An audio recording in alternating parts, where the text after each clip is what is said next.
Hello, everyone. This is the podcast Diritto al Digitale. I'm Giulio Coraggio, location head of the Italian Intellectual Property and Technology Department at the law firm DLA Piper. I'm here with my colleague, Tommaso Ricci, and with our special guest, Giorgia Vulcano. Giorgia Vulcano is a senior manager at ABI, one of the leading companies in the food and beverages field in the world, and she specialized in artificial intelligence, data protection, and cyber security. Giorgia, welcome here, and thanks for accepting our invitation. We said we took 2 years to arrange this podcast, but we made it. Thank you, Giulio and Tommaso. I'm really thrilled to be part of this conversation, and I really look forward to exploring some new ideas and topics with you today. Absolutely. So, Giorgia, we met when a few years ago when you were in another company in this field. In the meantime, the artificial intelligence has become the buzzword and the field in which everyone has been specializing, but your expertise originates from the privacy stream, and that's why I would ask you, what is the intersection between artificial intelligence and privacy governance in such a global multinational company as yours, and what are the legal challenges that can arise in connection to that? Giulio, that's such a timely question. I was just reading recently this report released by the IPP. It's called the Organizational Digital Governance Report. And actually, amongst its findings, they were sharing that over 80% of privacy teams are gaining responsibilities that extend beyond privacy. And within that sample, 55% was acquiring more skills and scope in the AI governance field. So clearly, we're seeing that there is a trend and a natural evolution of the role of privacy professionals. There's definitely, a very important interplay between AI and privacy governance. And that's also really majorly due to the reliance around data uses, much of which sometimes is personal data. And so this, of course, raises concerns, for example, in terms of data minimization, purpose limitation, and transparencies, which are core principles in data protection laws, but also a main source of tension with AI. And so there are a couple of challenges that I find in this interplay.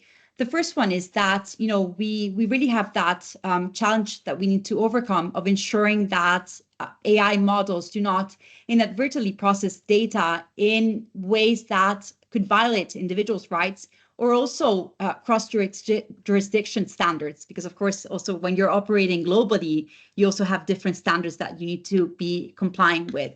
Another issue that I see is also really finding that balance, striking that balance between innovation, the race for innovation, the speed that this comes at, and also needing to comply with relevant regulatory requirements. And also there is, still a lot of uncertainty on how this will play out, how the enforcement will look like, and definitely, a huge challenge for us professionals. So I really think that, within this interplay, it becomes so important to focus on forward-facing data practices where we can anticipate as much as possible what could be future challenges, but also opportunities and requirements, and really ensure that at all times we prioritize the privacy and the transparency of our stakeholders. And, in that sense, I feel that, this interplay, these tensions between AI and privacy governance can also become an opportunity for us to really build a more comprehensive governance that integrates privacy by design principles. Yeah, no, indeed. I can tell you that the take from many of our clients is that they perceive that it's privacy and AI governance are close, but might be distant, because in order to understand the AI governance, you need to have some technical skills that normally go beyond what privacy compliance is. And so then you have technical experts that normally are in the IT department that should become part of the privacy team. And so do you see that there would be an AI compliance department at some point, or it's going to be many years ahead of us? Oh, actually, Giulio, I see that, some companies or some entities are already adopting that approach of having, dedicated professionals to the AI era. But what you're saying is absolutely critical, right? The need for us to upskill to ensure that we have, on one side, as lawyers, the technical knowledge to understand the dynamics of AI and also where the risks actually lie, but also for the technical teams to better understand what are the compliance requirements, because of course, that becomes relevant for them also to understand how to design and deploy a specific AI tool to ensure that, it actually complies with those standards. And again, it also even goes beyond technical teams. It really touches on every single function, because including, business owners or people that are working specifically in marketing or in HR, they need to know what these uses should be, like what is prohibited, what's high risk, what comes with that, right? Because of course also there's a level of compliance that needs to be fulfilled. So I believe that generally as professionals, AI really forces us to upscale and expand that scope. Which I completely agree, Giorgia. And also you mentioned the complexity of having to deal with this issue at a global scale.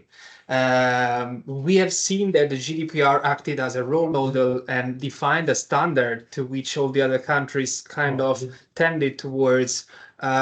We may expect the same happening for the AI Act, at least that there can be a Brussels effect. I wonder whether this extensive focus that there is actually in the regulation on ethics and on human rights, is this actually a manageable issue for a global organization which has to deal with different concepts of what is considerable as an ethically correct practice, or what is considered a bias. For example, a bias in a specific region of our world can be seen as a different way of discriminating people compared to other regions in the world. Tommaso, it's a great question, and it also kind of like uncovers another point, which is, with AI, the ethical question is raised at all times. And I think that is so relevant, because it means also that as a community and as a society, we are much more aware of these issues, right? And we're getting prepared for them and trying to anticipate these unintended consequences as much as we can. Because of course, there are certain known ethical concerns in AI that span from bias and discrimination to more environmental and social impacts, right? That can go from disinformation to water and energy consumption. But I really feel that unlike previous innovations, there's much more focus, and there's at least an open debate in the global agenda around the ethical use of AI and responsible innovation. I believe that, technology like AI is not static. It's very, very dynamic. And so are also the regulatory priorities that we're seeing in AI, its uses and its enforcement. So I think this really calls for also a very dynamic approach from professionals like ourselves, where we need to develop a common language, really grounded also on consensus around what should that AI use policy look like moving forward, ensuring that there is consistency and also alignment between these different functions, these different professionals working on AI. Ethical governance goes beyond the legal aspect, right? It goes beyond compliance. It's really about, prioritizing the creation also of human-centric solutions, which I feel it's also a common denominator across frameworks and regulations around AI, and also on the concept of accountability. I think this has also been reinforced very much from regulation, from non-binding frameworks, because there's really an understanding that this accountability should be built throughout the whole life cycle of AI and also throughout the whole supply chain. So again, these are concepts that maybe for us privacy professionals, they're not too new, but I find it very interesting how they're also being reiterated and carried on in AI. Yeah, but a kind of provocative question, Giorgia. Do you think that compliance with ethical principles is more a kind of a marketing claim for companies, or with the hype of AI, is really becoming a compliance topic? Because everyone has been talking about ethics, and we know that some of the large tech companies have been involved in kind of scandals where they were launching some products, there were some pushback from the head of ethics, and then these people sometimes were even dismissed. Look, I feel that, compared also to before, we have been seeing uses of AI tools being blocked also for not complying with specific requirements. And, on one side, there are the regulatory requirements, but on the other hand, there are also the expectations of end users and of stakeholders. So for me, that's also what will be driving that demand and that market, right? I believe that as we have more and more options on the market, users also have more choice, right? And they will ultimately, particularly with AI, opt for those products or services that inspire them trust, where they feel that, maybe the ethical approach to that specific use, it's not just a marketing claim, but it's a serious one that they can rely on. So I like your provocation, and I think that's also, a current well-debated issue. But I think that also there are a lot of balances and controls behind it that are helping us really to build a more responsible innovation. Yeah. Giorgia, you mentioned that professionals working into the field where we are working and we have been working for these years are in a better position. And while we were talking, I remember that we have performed an extensive number of legitimate interest assessment and data protection impact assessment. And now we have these fundamental rights impact assessment. And there's always, the same recurring having the need of balancing different rights and taking the point of view of the stakeholders who are engaged and ultimately also the data subjects who are involved. So this, I think, has been brought also in this new regulation. And speaking about your role as a leader of a legal team, do you foresee that AI is becoming more a protagonist of our activities? We have been reading the newspapers, and they have been claiming that AI will replace lawyers sooner or later, and it has passed the the bar exam. So there are a huge number of AI applications into the legal field. We ourselves, as you know, I am both a lawyer and a coder, so what's my point of view on this. But I wonder what's the point of view of someone like you who is having to deal with complex regulations in different jurisdictions all the time. Yeah, so I see 2 points in your question, Tommaso. One is around the assessment and compliance fatigue that these regulation trigger, right? And I think that we have a very important role in ensuring that we can also leverage existing governance so that the AI piece is also embedded and we're not creating, additional burdens that may be unnecessary, right? We should be able to also leverage, especially, for those of us who have been working already in privacy, already some of those assessments, processes, policies to ensure also that they can cover to the extent possible AI uses. But kind of going more into your question around the development also of our role as lawyers. I mean, AI has significantly altered also my role and even my approach to the law, particularly in terms of advising on the technology and on the regulatory risk. For me, and maybe that's a little bit what we were saying at the beginning, also with Giulio, right? It's really critical for us lawyers to upskill ourselves so that we can understand the technology from many different points of views, definitely from a regulatory standpoint, because again, there is so much to comply with, and that's becoming so rich. I think at least what's reassuring is that we're seeing a certain pattern across regulations in terms specifically of guiding principles. But of course, we need to acquire that technical knowledge. I think it's not enough for us to just know the law. We need to be able to really also govern a little bit more the technology, not necessarily become experts, because of course that's also it might be also sometimes very complex, but at least be able to communicate with our counterparts that are working within those fields. But I think it's also going to be very important to really build these cross-functional type of collaborations. And maybe you know me also you've been knowing me for some time, but I always been talking about cross-functional collaboration.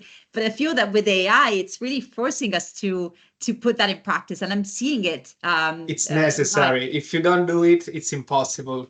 Exactly. And so it's a blocker. It's no longer an option, right? But I think it's really critical for us to have that cross-functional collaboration, particularly to foster also a culture of innovation that is grounded on legal and ethical principles. And I feel that, looking forward, right, the AI will transform our legal function. We know that that's already happening, and it will happen even further by, even automating certain tasks such as, document review, contract drafting, even some compliance checks, which again, today they take up a lot of our time. And I believe that, with this level of automation, not only they will free us up a little bit more to focus also more maybe on strategic decisions and risk mitigation in general, but they may make also legal services more accessible and of quality, which I think it's also a very important point, especially if we're talking about inclusion. So I feel that, we'll kind of like shift from being purely legal advisors to become really strategic partners. Giorgia, last question, always connected to what you just said. Do you think we will have a sort of iPhone moment in the legal practice because of this change in the way legal counsels need to operate? You both are very young, but when I started the legal profession, no one had an iPhone, and we had a BlackBerry. And when the iPhone came out, the general comment was, "I'm never going to use an iPhone because there are no plastic digits. It's all digital, and I'm never going to do that." And we know what happened then. So do you think that there will be a period where people will be forced to innovate, and those that don't innovate will be kind of left behind, and they will need to give up? Well, I mean, that's definitely a very likely outcome. But look, I wanted to give you an example that's kind of like hit me that I heard some time ago regarding education. And, with ChatGPT kicking in, some schools took different approaches. There were schools that prohibited the use of ChatGPT altogether, and schools that embraced it. And they tasked their students with, asking them to prepare an essay with ChatGPT, bringing it to school, and then the real task there, the homework, was challenging what ChatGPT had said and why. So you really bringing also our creativity, our way of working and challenging things to a different level. And that's what calls my attention. That's what I find very interesting. So I think we are also responsible and owe to ourselves as professionals and to our clients to really upskill ourselves to really dominate the technology, exploit it in a way that makes our work better, but makes us also better professionals. So I'm not worrying so much about the technology necessarily replacing us. It will, it will replace us on different functions, but will also enable us to build new ones that I'm very excited to look up for. Absolutely. I can only tell you that I approached the maths teacher on my children, and I said, I'm gonna lecture a lesson on generative AI because your students need to be able to use ChatGPT, because in their working experience they will not work as we did, but they will need to upskill to provide the service better than ChatGPT or any other generative AI that will be around when they start working. Absolutely. And I mean, again, for our kids, it's going to be also very interesting because today we're still working with what is defined as narrow, weak AI. So there's a level of automation, but in terms of creativity, we're still not getting there yet. But for our kids, I think it's going to be fascinating. So we need to make sure that they have the right skills and tools to embrace that transformation.